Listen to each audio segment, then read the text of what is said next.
Selamat pagi, Pak.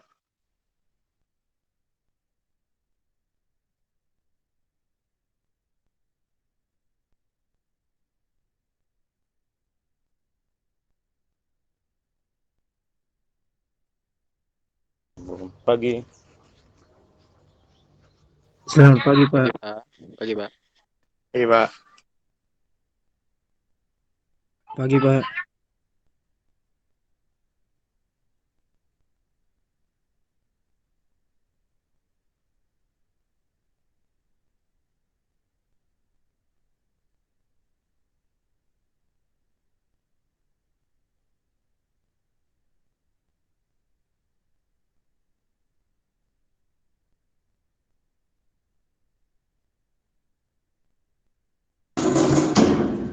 Udah masuk semua?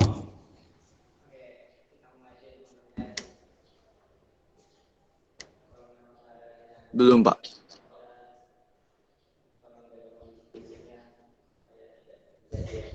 Sisa 5 orang lagi, Pak. Mana mereka?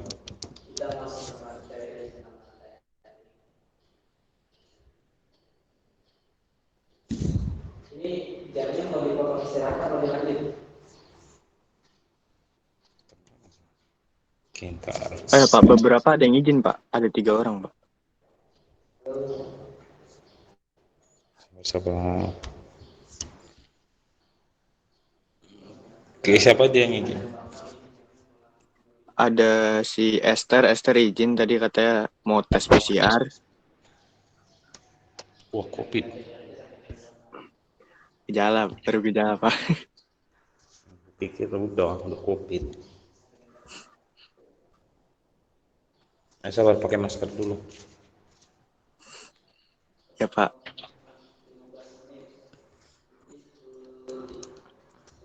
Oke, ininya udah kelihatan? Belum, Pak, di saya, Pak. Belum ada, Pak. Belum, Pak. Belum, Pak. Belum ada, Pak. Di HP ku udah. Belum, Pak. Beneran, Pak. Serius Beneran ya? nggak ada, Pak. Sabar. Oh, ini. Kalau ini? Ah, Sudah, ini udah, Pak. sudah, Pak. Udah, Pak.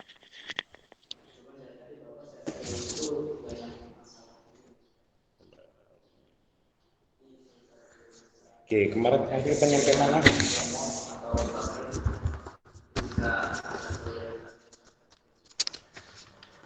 Terakhir itu sampai halaman 202 sih, Pak. 202, Pak. Wah, aduh bukuku mana lagi? Udah pakai PPT aja lah. Oke, sistem ini udah ya. Apa namanya, gizi seimbang sama gizi seimbang udah kan? Gizi seimbang udah. Udah, Pak. Metabolik basal udah kan?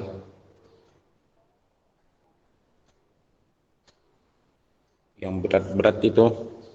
Oh, iya, Pak. Udah, Pak. Berarti sekarang kita masuk ke sistemnya. Oke, jadi sistemnya itu yang kita pelajari itu nanti ada saluran dan kelenjar pencernaan. Setiap itu pencernaan itu dilakukan secara kimiawi dan mekanik, dan ini nanti yang terakhir gangguan pada sistem pencernaan. Kalau nilai indeks massa tubuh itu udah kemarin. Oke, saluran pencernaan. Kalau saluran pencernaan itu dimulai dari rongga mulut. Oke, jadi bagian seluruh mulut. Nah, jadi ada kayak gigi, lidah, terus bagian kelenjar ludah. Itu bagian-bagian mulut yang berfungsi dalam sistem pencernaan.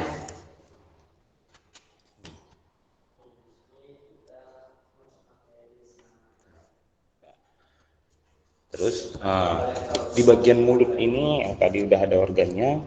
Siap, itu yang pertama kita bahas itu gigi. Gigi uh, itu ada beberapa macam tipe gigi. Kalau gigi itu berdasarkan usianya dibagi 3, ada gigi susu, sulung, sama dewasa. Kalau gigi susu itu biasanya gigi yang muncul pada anak-anak atau balita pada usia 6 bulan, itu disebut gigi susu. Kalau gigi sulung itu gigi yang muncul setelah gigi susu. Yang ketiga gigi dewasa. Kalau gigi dewasa itu muncul setelah gigi susu dan gigi sulung. Itu tepatnya umur 6 sampai 14 tahun. Itu berdasarkan ini tadi, berdasarkan usianya. Kalau berdasarkan manfaatnya, itu dibagi atas kayak gigi seri, gigi geraham, gigi taring. Jadi secara umum itu, walaupun ada tambahannya kayak premolars atau antara gigi seri dengan atau bagian bawah. Jadi kalau yang di atas itu taring, yang di bawah itu disebut premolars. Paham kan nyampe sini? Paham, Pak, paham. Oke, itu untuk ini tadi, untuk susunan gigi. Kalau susunan gigi ini, itu kalau pada anak-anak,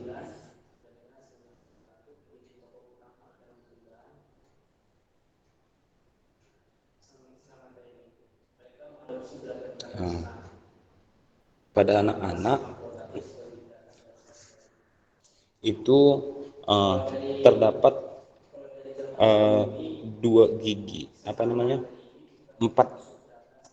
gigi seri atas sama 4 gigi seri bawah, 2 pasang gigi taring atas dan bawah. Setiap itu 4 pasang geraham depan dan itu 4 pasang geraham depan. Jadi geraham belakang itu belum ada. Kalau pada dewasa itu hampir sama kayak pada anak-anak, tapi cuma tambahannya itu ada 6 pasang geraham belakang, atas dan bawah. Paham kan? Paham, Pak. Oke, itu untuk ininya tadi. Untuk strukturnya sendiri, gigi ini itu tersusun atas satu ada email. Jadi kalau kalian sering kayak ngelihat iklan pasta gigi itu sering dibahas tentang email atau lapisan pelindung gigi. Jadi kalau gigi rusak atau ompong itu disebabkan oleh email yang sudah rusak. Ada email. Yang kedua itu ada dentin atau tulang gigi. Terus ada pulpa, itu ada rongga gigi. Terus ada sementum atau lapisan luar akar gigi, dan ada gusi.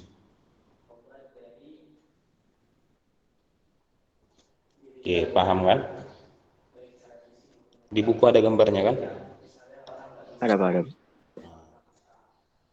Kalau untuk struktur ininya sendiri itu ada mahkota, leher, dan akar. Jadi yang di luar itu disebut mahkota, yang di kalau lehernya itu ditutupi oleh gusi, dan akar gigi itu kalau kita cabut kan yang kayak panjang ke bawah itu disebut akar gigi. Akar gigi ini fungsinya tadi untuk memperkuat gigi agar kokoh. Oke, itu untuk ini tadi. Yang kedua itu ada lidah. Lidah tersusun atas otot lurik, epitel kubus, dan membran mukosa. Lidah ini mengandung papila yang berfungsi nanti sebagai indera pengecat. Jadi kalau papila ini yang ini. Jadi kalau kalian rasakan lidah kalian kan enggak, strukturnya itu kalau bagian belakang kan ada tonjolan-tonjolan. Siap itu kalau di bagian depan itu kan hampir sama, ada kayak tonjolan-tonjolan kecil. Nah, itu disebut papila yang fungsinya sebagai pengecat. Paham kan? Paham, Pak. Paham, Pak. Jadi kalau nggak salah, yang bagian depan itu rasa manis, yang bagian samping itu asam ya, asam. Terus kalau pahit itu dirasakan di bagian belakang. Sedangkan untuk rasa pedas itu dirasakan seluruh lidah. Nah, makanya kalau kalian kayak kayak minum obat, biasanya pahitnya itu terasa di belakang. Nah, itu karena tadi pengecapnya itu berada di posisi belakang, dekat dengan amandel. Paham? Paham, Pak. Paham, Pak. Kalau yang rasa manis gimana, Pak? Rasa manis ujung lidah. Asin, Pak, asin. Hah? Asin Iya, yang Pak. asin. Asin, Pak. Tadi asin belum, Pak? Oh, berarti udah pindah dia. Gimana, Pak?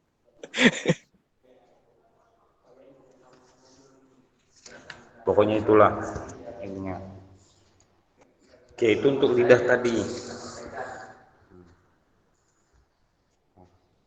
Selain untuk sebagai indera perasa, lidah ini juga fungsinya untuk mencampur dan mengaduk makanan dengan ludah. Jadi kalau kalian makan, pasti ada gerakan lidah juga untuk bisa memutar-mutar makanan atau mengaduk.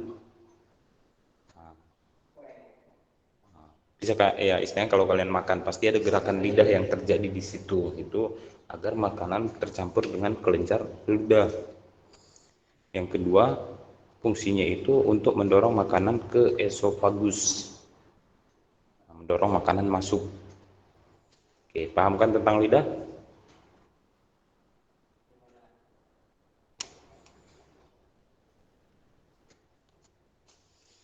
Oke, yang bagian mulut yang ketiga itu ada kelenjar ludah.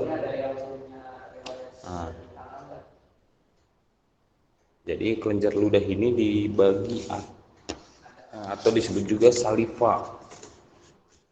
Nah, kelenjar ludah itu terdiri atas 3 bagian. Itu ada glandula parotis, yang di atas, yang dekat dengan telinga. Siap itu ada glandula sublingualis. Itu posisinya terletak di bawah lidah dan fungsinya itu menghasilkan ludah berupa air dan lendir. Kalau parotis tadi juga sama, menghasilkan ludah berupa air yang mengandung enzim amilase. Yang ketiga ada glandula submandibularis. Yang ini sublingualis yang tepatnya di bawah lidah paling depan. Siap itu submandibula.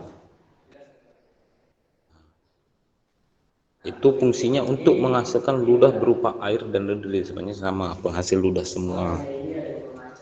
Oke, paham kan untuk ini?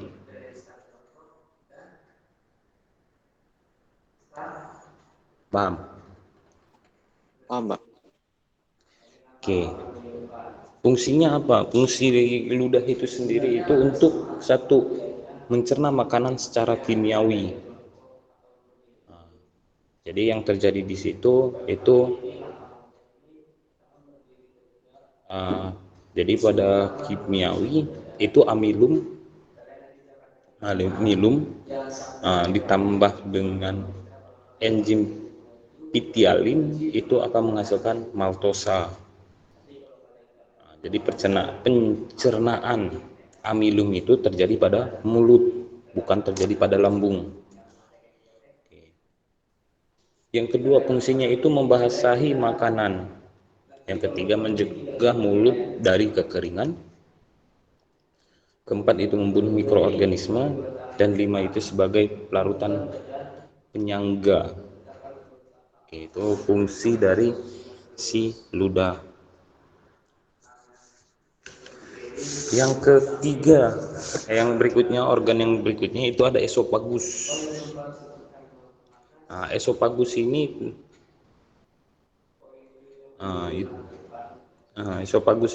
itu merupakan saluran pencernaan yang tersusun atas otot lurik dan otot polos. Dan dindingnya itu tersusun atas epitel berlapis pipih. Jadi dia karena pipih, dia agak elastis.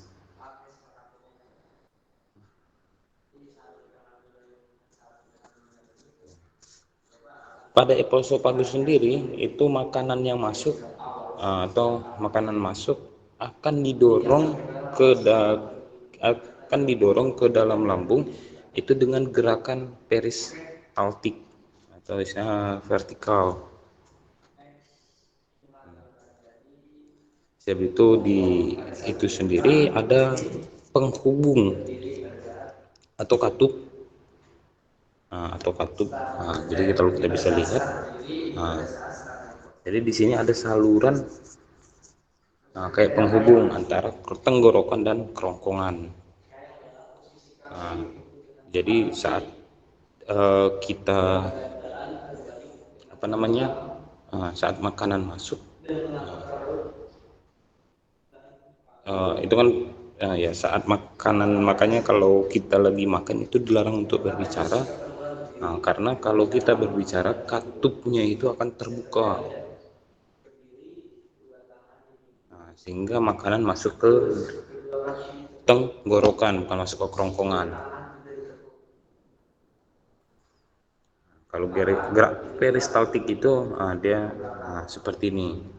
Jadi didorong masuk sampai nanti menuju ke lambung.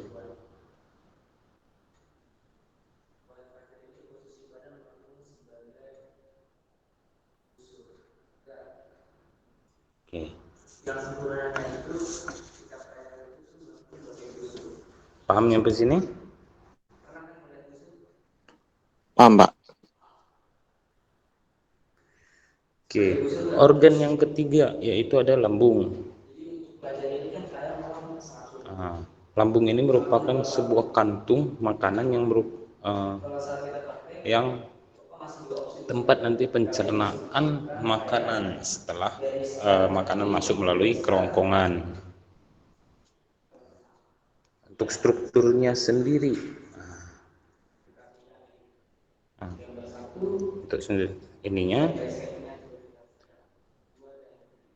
lambung ini tersusun atas satu itu ada namanya kardia, yaitu yang bagian atas yang berdekatan dengan jantung, itu disebut kardia. Yang kedua itu ada pundus, itu bagian tengah lambung. Jadi itu ada pilorus. Pilorus itu bagian bawah.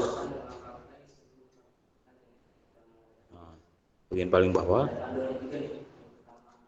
Terus ada rugae, adalah membran mukosa berbentuk lekukan. Bentuk lekukan yang berfungsi melindungi dinding lambung dari abrasi asam lambung. Jadi lapisan-lapisan itu atau disebut rugae.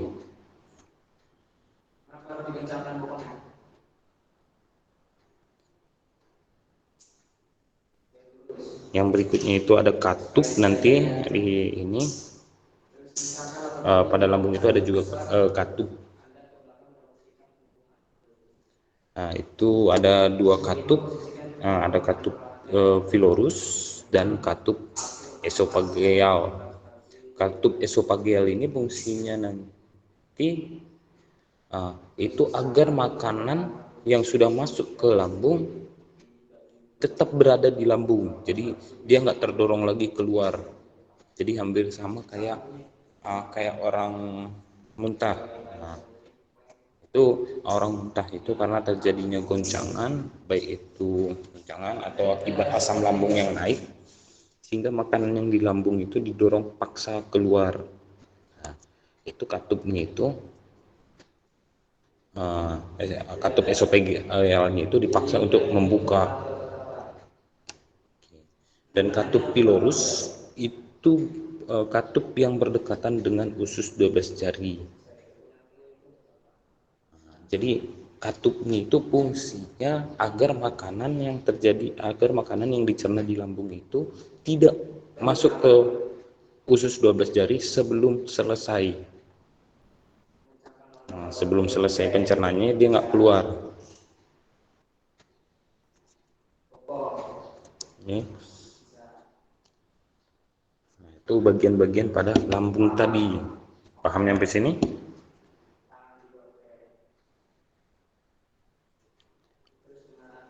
Oh ya Pak, di lambung ada enzim apa aja Pak? Oke, di lambung ada enzim apa aja? Kalau di lambung itu ada nanti pepsinogen, terus ada pepsinogen ini itu fungsinya nanti untuk membentuk namanya enzim pepsin. Pepsinogen ditambah dengan HCl atau asam klorida itu akan membentuk yang namanya pepsin. Pepsin inilah nanti yang apabila protein masuk ditambah dengan pepsin, itu protein akan dirubah menjadi pepton oleh si pepsin. Paham kan sampai sini? Peptonnya itu apa Pak? Pepton.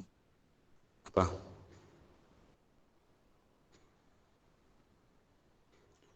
Kalau pepton nanti itu dipakai pada saat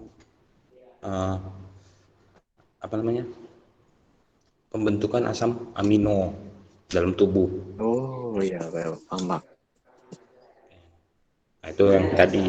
Jadi enzim yang ada di situ ada pepsinogen yang membentuk nanti pepsin. Terus pepsin ini itu fungsinya untuk pembentukan pepton atau merubah protein menjadi pepton.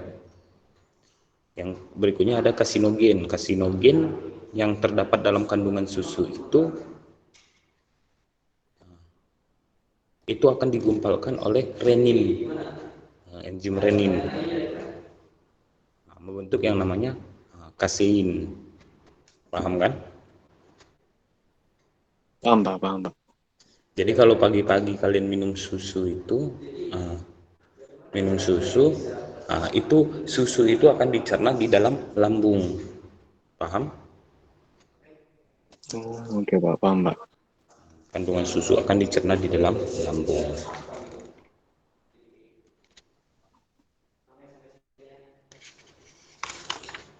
Oke, itu. Oke, bagian-bagian ini udah paham?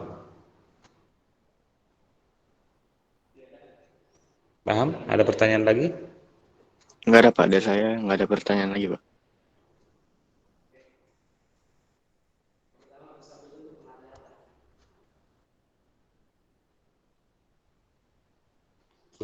Sebelum ini, sebelum masuk ke usus, Di di sistem pencernaan juga masih ada organ lain.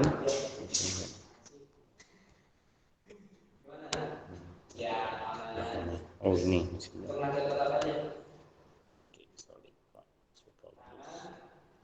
Ini lambung tadi.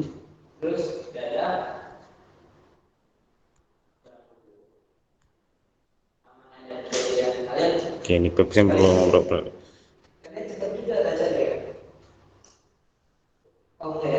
Oke, selain itu ada hormon gestrin yang berfungsi nanti mengaktifkan enzim tripsinogen. Mengaktifkan tripsinogen menjadi tripsin. Nah, itu nanti tripsinogen menjadi tripsin.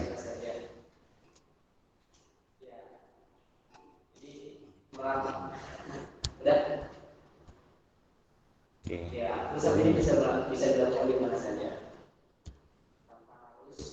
Oke. Nah, selain ini, sebelum kita masuk ke lambung, organ pencernaan juga ada tambahannya kayak pankreas dan hati. Bahkan pankreas dan hati. Nah, itu yang berdekatan dengan lambung posisinya.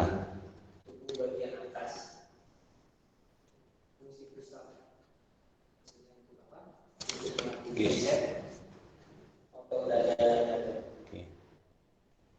Pankreas ini pankreas pada tubuh manusia itu mempunyai kelenjar eksokrin yang nanti fungsinya itu untuk menghasilkan getah pankreas. Getah pankreas itu sendiri itu mengandung nanti natrium bikarbonat yang fungsinya untuk menetralkan kim. Untuk menetralkan kim sehingga enzim itu bisa bekerja. Nah, kalau kim ini merupakan kayak hasil dari kalau makanan yang udah diolah oleh lambung, itu disebut kim. Yang berikutnya itu ada amilase, kandungannya mengandung amilase, tripsin, kimotripsin dan lipase. Itu enzim-enzim yang nanti berfungsi untuk sistem pencernaan. Siap itu yang kedua itu ada hati. Hati ini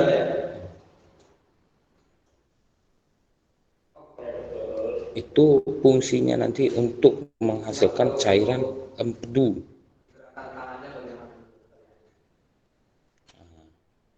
Yang warnanya itu nanti berwarna kuning kecoklatan yang dihasilkan oleh sel-sel dalam hati.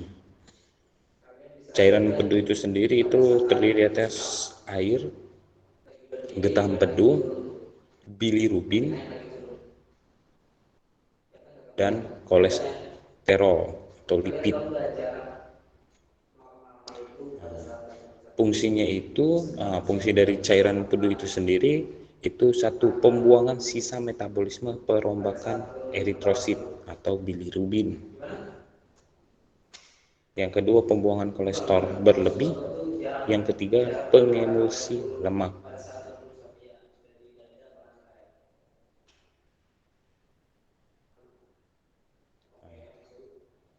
Selain itu, hati juga berfungsi untuk pengatur kadar glukosa dalam darah.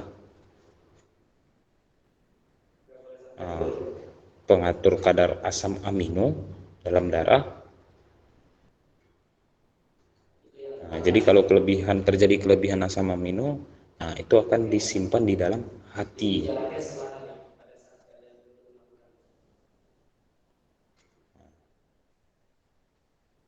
Dan asam amino berlebih itu sendiri akan dirubah menjadi senyawa bikarbonat dan akan disintetis menjadi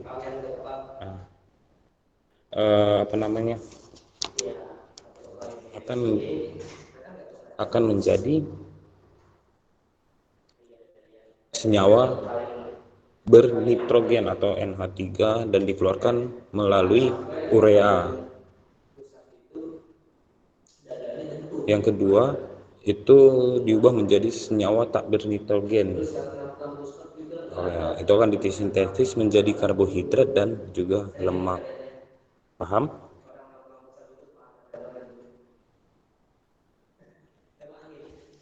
Paham yang di situ? Paham, Pak. Halo, Pak. Yang berikutnya itu ada usus halus. Nah, ini gambar usus halus. Nah, usus halus itu tersusun dari yang itu ada villi yang fungsinya nanti untuk memperluas daerah penyerapan makanan. Terus di dalamnya itu ada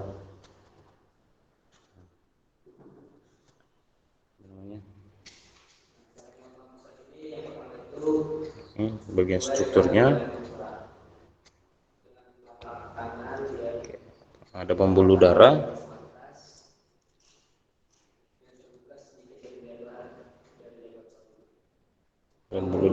nanti ada juga di situ namanya sel goblet yang fungsinya untuk menghasilkan getah, agar makanan itu untuk memperlancar makanan. Terus ada epitel silindris yang fungsinya untuk penyerapan makanan dan didifusikan ke dalam pembuluh darah.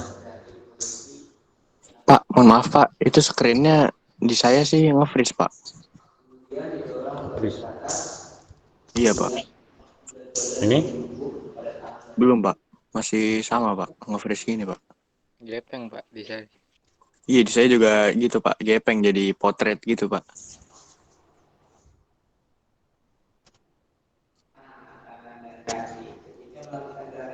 Kalau di saya masih yang getah lambung akan mencerna makanan. Yang gitu, Pak.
udah kelihatan? Udah kelihatan? Nah, di saya udah, Pak. Udah, Pak. Oke, usus halus ini tadi.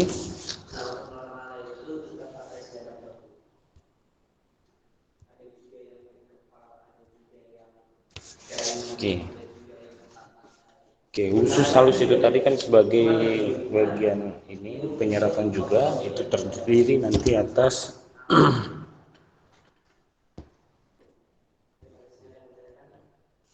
tersusun atas duodenum atau usus 12 jari. Siap itu ada jejunum atau istilahnya usus kosong.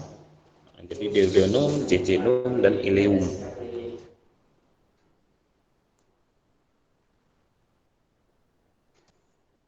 Jadi duodenum itu nanti pencernaan makanan secara kimiawi, jejunum juga sama. Kalau ileum itu nanti fungsinya sebagai penyerapan. Oke, paham kan?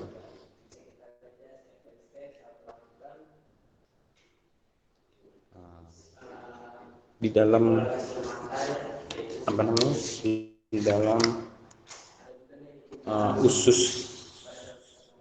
usus halus itu nanti terdapat hormon. Hormonnya itu ada hormon kolesitokinin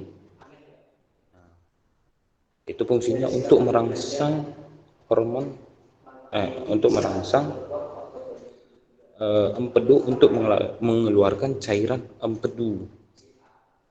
Yang kedua itu ada hormon sekretin, itu perangsang pankreas untuk mengeluarkan getah pankreas.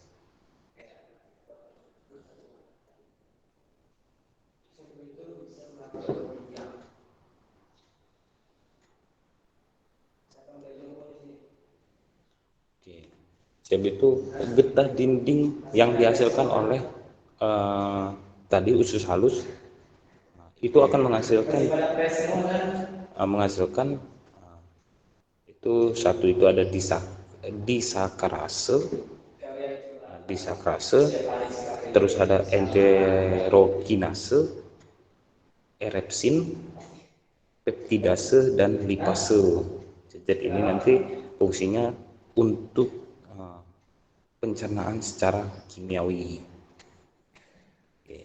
Proses pencernaan sendiri yang terjadi di dalam lambung itu amilum pada karbohidrat. Ini terjadi pada karbohidrat amilum ditambah dengan amilase, itu akan menghasilkan namanya maltosa. Berikutnya itu ada sukrosa yang dikandung oleh karbohidrat, itu ditambah dengan sukrase, enzim sukrase, itu akan menghasilkan glukosa dan fruktosa. Sebab itu maltosa ditambahkan dengan maltase menghasilkan glukosa dan menghasilkan dua glukosa. Jadi satu maltosa menghasilkan dua glukosa. Terus laktosa itu ditambah dengan enzim laktase akan merubah laktosa menjadi glukosa dan galaktosa. Itu pada makanan karbohidrat. Kalau pada protein itu nanti enzim tripsinogen itu diaktifkan dulu oleh namanya enterokinase yang pada getah dinding usus lambung tadi menjadi tripsin. Sebab itu kimotripsinogen itu akan diaktifkan oleh enterokinase menjadi kimotripsin. Terus ada erepsinogen, itu diaktifkan juga oleh enterokinase menjadi erepsin. Ini jadi itu pepton pada protein akan dirubah oleh tripsin menjadi asam amino. Jadi itu pepton juga dirubah oleh kimotripsin menjadi asam amino. Erepsin juga merubah pepton menjadi asam amino, dan polipeptida akan dirubah oleh peptidase menjadi asam amino. Jadi yang tiga tadi yang tripsin, kimotripsin, erepsin itu merubah pepton menjadi asam amino, sedangkan peptidase itu akan merubah polipeptida menjadi asam amino. Kalau pada lemak itu lemak akan dirombak oleh lipase menjadi asam lemak dan gliserol sehingga bisa diserap oleh tubuh. Paham?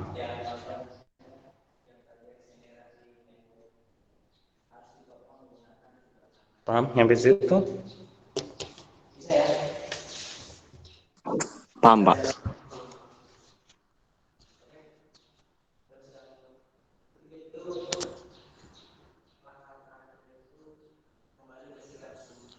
Oke, yang bagian berikutnya itu ada usus besar atau disebut kolon.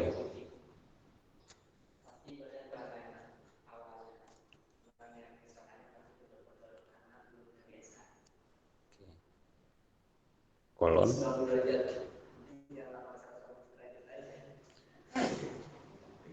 Oke, jadi di antara usus halus dan usus besar, itu ada yang namanya nanti klep ileocekum atau klep atau katup, yang fungsinya agar makanan yang udah masuk ke usus besar tidak kembali lagi ke usus halus.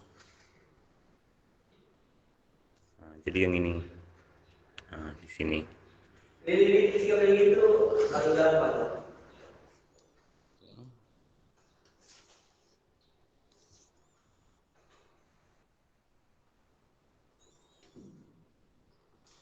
Bagian-bagiannya, bagian-bagian usus besar itu ada sekum. Sekum adalah bagian usus besar berbentuk seperti kantong yang menghubungkan bagian akhir usus kecil atau ileum dengan usus besar.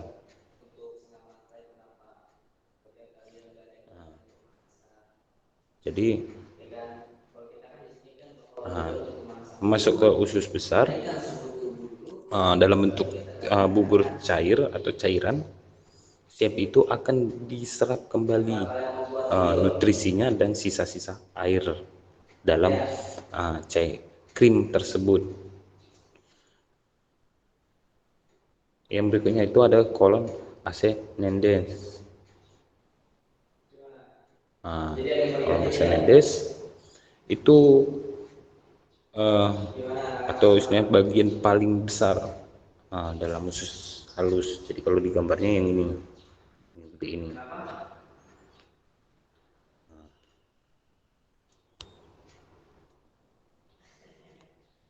Kalau sekum yang di sini, ini sekum. Ini sekum, kolon ascendens.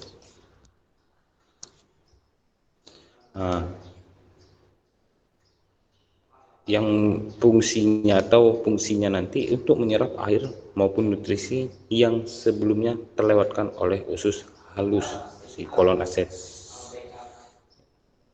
Yang berikutnya itu usus buntu.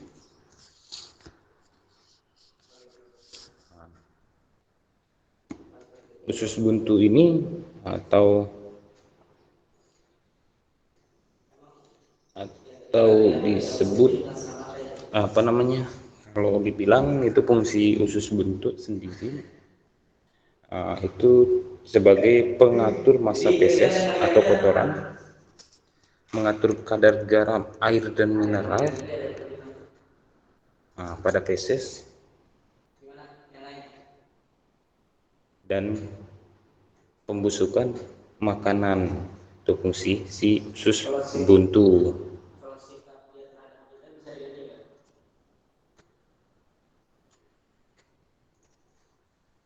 Yang berikutnya itu ada kolon sigmoid. Kolon sigmoid ini itu lanjutan dari kolon descendens. Jadi kolon ininya nanti setelah kolon ascenden itu terdapat kolon transversum, jadi yang bagian atas ini, kolon transversum. Terus ada kolon descendens, yang ini saluran, yang ini disebut kolon descendens. Kolon transversum, kolon ascendens, sektum, dan terakhir nanti kolon sigmoid, yang ini kolon sigmoid. Oke.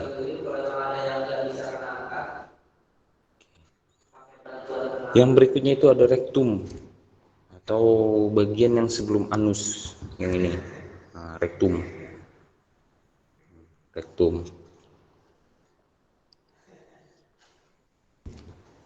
Itu yang menghubungkan antara nanti usus besar dengan anus.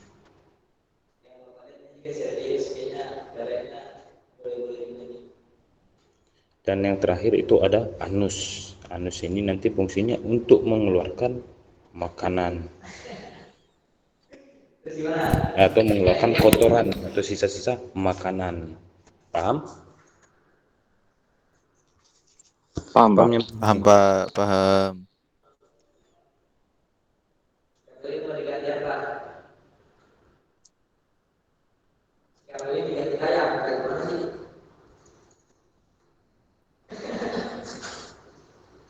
Oke, nyampe sini ada pertanyaan? Ada pertanyaan? Pak jelasin ulang yang itu, Pak, yang pankreas, Pak. Kan tadi slide-nya nge-freeze, Pak. Pankreas. Sama kantong empedu.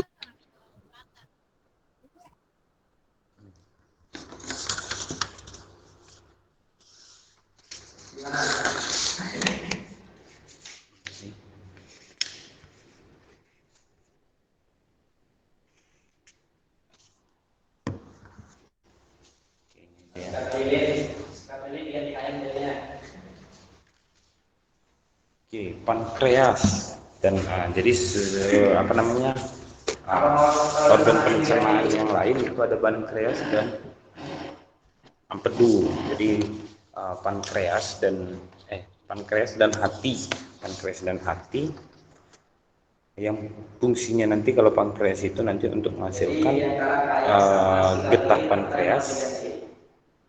pankreas, dan kalau hati itu nanti menghasilkan cairan empedu. Getah pankreas ini itu nanti di dalamnya itu terkandung kayak natrium bikarbonat. Natrium bikarbonat itu fungsinya untuk menetralkan kim. Kim itu kayak makanan yang sudah selesai dicerna oleh lambung itu dalam bentuk disebut kim.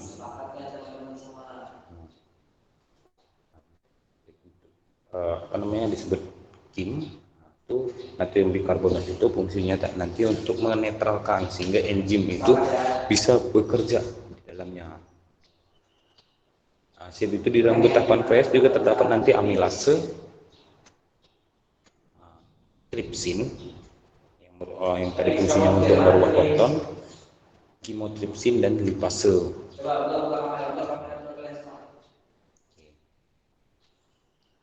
Yang berikutnya itu tadi hati itu nanti untuk penghasil cairan empedu. Itu terdapat nanti air, garam empedu, bilirubin, dan kolesterol. Fungsinya itu cairan empedu ini untuk pembuangan sisa-sisa metabolisme, pembuangan kolesterol berlebih dan juga pengemulsi lemak. Selain itu fungsi hati juga itu untuk pengatur kadar glukosa dalam darah, pengatur kadar asam amino dalam darah, dan apabila terjadi penumpukan asam amino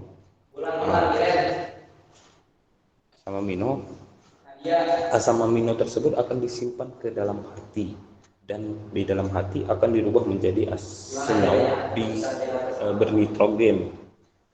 Contohnya itu kayak NH3 yang akan disintesis ke dalam urea. Dan berikutnya bisa juga dirubah menjadi senyawa tak bernitrogen yang nantinya akan disintesis menjadi karbohidrat dan lemak. Paham?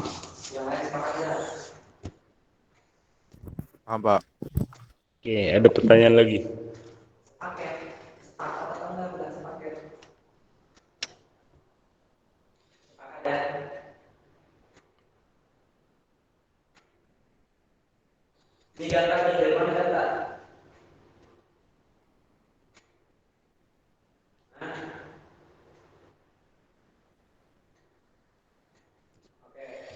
Oke, ada pertanyaan lagi? Dari saya tidak ada, Pak.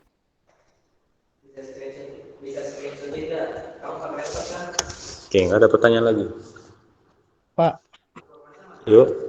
entah boleh minta itunya nggak Pak? PPT-nya. Nggak boleh.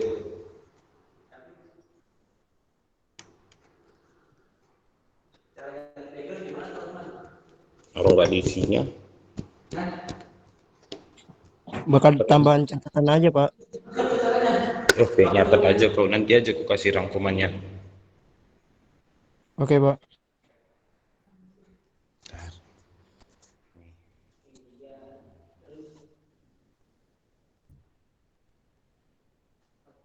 Grup kalian yang mana sih? 11 ya.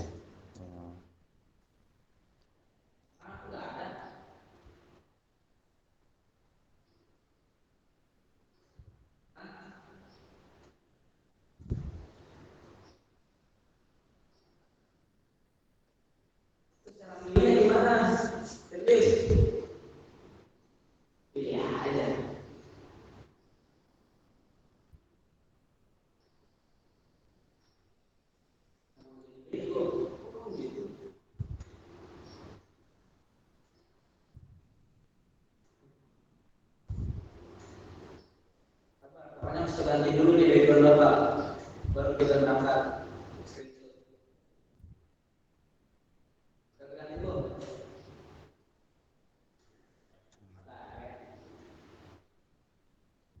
Kamu ketawa ya saya.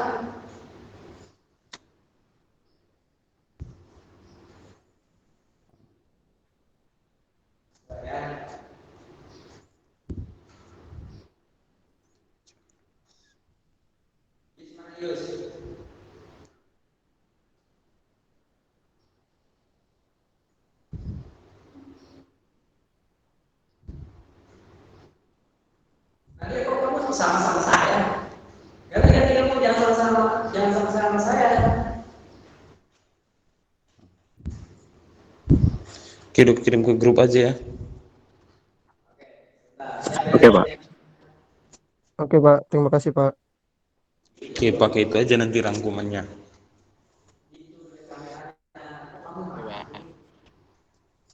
Oke, ada pertanyaan lagi?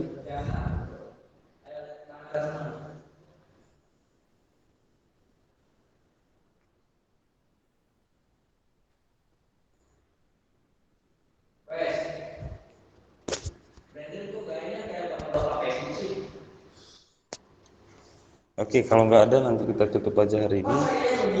Untuk tugasnya nanti itu kalian cari satu jenis penyakit pencernaan. Nah, jadi itu buatkan dalam bentuk PPT. Itu baik kayak gejala penyakitnya, penyebab, ciri-ciri, pengobatannya, sama pencegahannya. Paham? Satu penyakit aja, Pak. Iya, satu aja. Kalau bisa Oke, jangan Pak. sama satu dengan yang lain. Banyak kan Oke, itu. siap. Oke, jadi buat dalam PPT aja nanti. Tadi ada apa aja, Pak? Pencegahan, pengobatan. Pencegahan, pengobatan, ciri-ciri, siap itu atau diagnosa, Jalan. pencegahan, pencegahan, tuh ciri-ciri, penyebab, diagnosa, udah itu aja. Oke, bisa kan?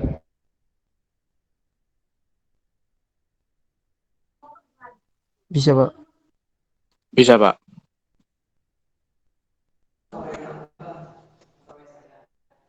Dikumpul kapan, Pak, itu, Pak? Oke, minggu depan aja. Oke, Pak. Kumpulnya ke email kan ya, Pak? Ya.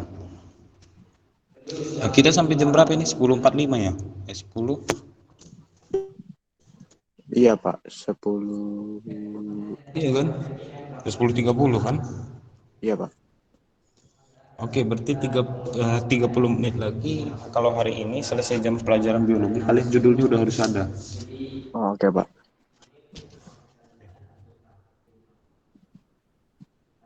Oke, bisa kan? Pak, emailnya itu yang 23 atau 43, Pak? 43. Oke, Pak. Kasih, Pak. Yang pakai 43 aja. Kalau 23 itu udah kebanyakan data numpuk di dalam. Jadi udah Oke, susah Pak. bukanya. Oke, Pak. Oke. Oke, yang megang laptop, ada yang megang laptop?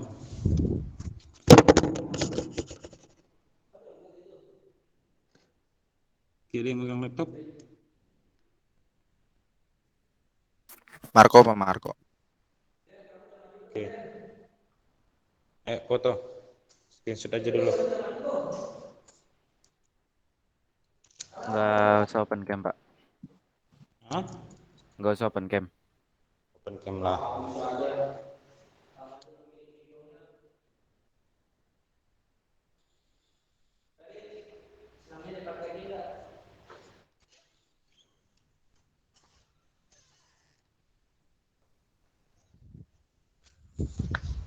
Ya nggak open cam, kick aja. Spam.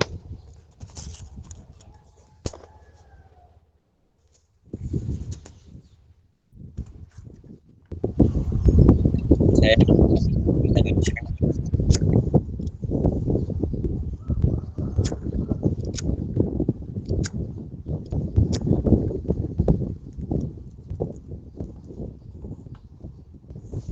Sehat, Hans. Lagi sakit. Hans lagi di mana itu? Pantas jaringan yang lag-lag. Di rumah, di rumah. Lagi di rumah. bohong banget di. Ini Kok kepalanya background. doang, Hans? Bajunya Kepalanya Hans. doang. Nggak pakai bajuan. Apa gimana? Itu Hans di mana itu Hans? Di rumah. Bawa buku Nah, nggak? Bawa lalu buku nggak? ada kayu-kayunya. Itu background Coba gua. pakai kamera belakang, Hans. Kamera belakang lagi rusak. Lah, Tadi upload TSP pakai kamera belakang, foto laba-laba. Iya, Hans. kok malah Itu yang nangkap mana, abang? Itu yang mana? Gua sesin gua kirim ke grup biologi ya.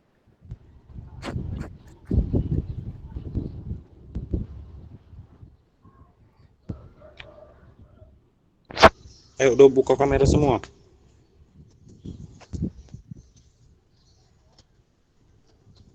Saya nggak ada kamera Pak, saya pakai PC. Apa? Saya nggak ada kamera Pak, saya pakai PC. Udah jual PC mau beli kamera. Jangan Pak, aduh. Nggak ini Pak. Ya buat apa PC kalau fungsinya cuma ngetik Word doang? Buat main Pak. Apalagi PC kalau nggak buat main Pak. Ayo ini setengah badan. Ayo Hans, setengah badan, Hans. Hans.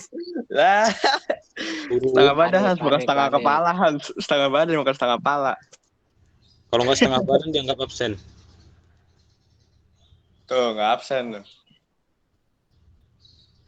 Setengah badan, Ki. Apa, Setengah Pak? badan. Patah-patah Setengah Pak badan. suaranya. Setengah kepala. Alasanmu. Lah, patah pas. Oh berarti Hans nggak masuk ya? Masuk, Pak. Bilang gitu, Pak. Ngecek perlengkapan setengah badan aja. Pakai seragam apa enggak? Kan tadi gua bilang bawa seragam, tak? Oh berarti Hans nggak masuk. Seragam saya basah, Pak. Seragam basah. Nggak ada alasan Bang. Tapi nggak masuk. Alasan.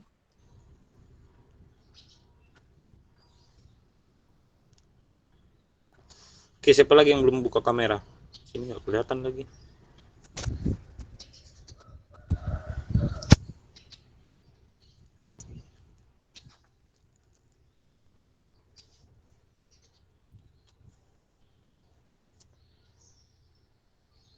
Udah semua Marco.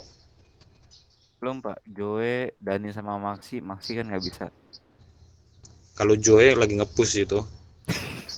Positif thinking aja. Login, Pak. Lagi login dia. Last trade. David, Pak. David lagi main. Baru kelar Apaan main lagi itu, main, Pak. Tadi kami lagi di room itu belajarnya. Lagi di room. Waduh. Joe nggak ketahuan, Pak. Akun aslinya soalnya lagi main akun kecil. Joe, siapa lagi? David yang belum ya? Hans. Udah Hans. saya Pak. Oh, udah. Ya, ada. Tuh Pak, lihat dia sambil madep bawah no Pak, lihat ke bawah no. Lagi main itu Pak. Ya, Ya, kan. ketahuan itu. HP gue cuma satu loh, Suzon. Lah pakai HP mak lu kan ada email ya? Kagak ada, lo tau dari mana ya? Oh, kemarin yang kami ngepush sama mak lu. Apaan gak pernah. Maknya mabar. Oke, siapa lagi yang belum?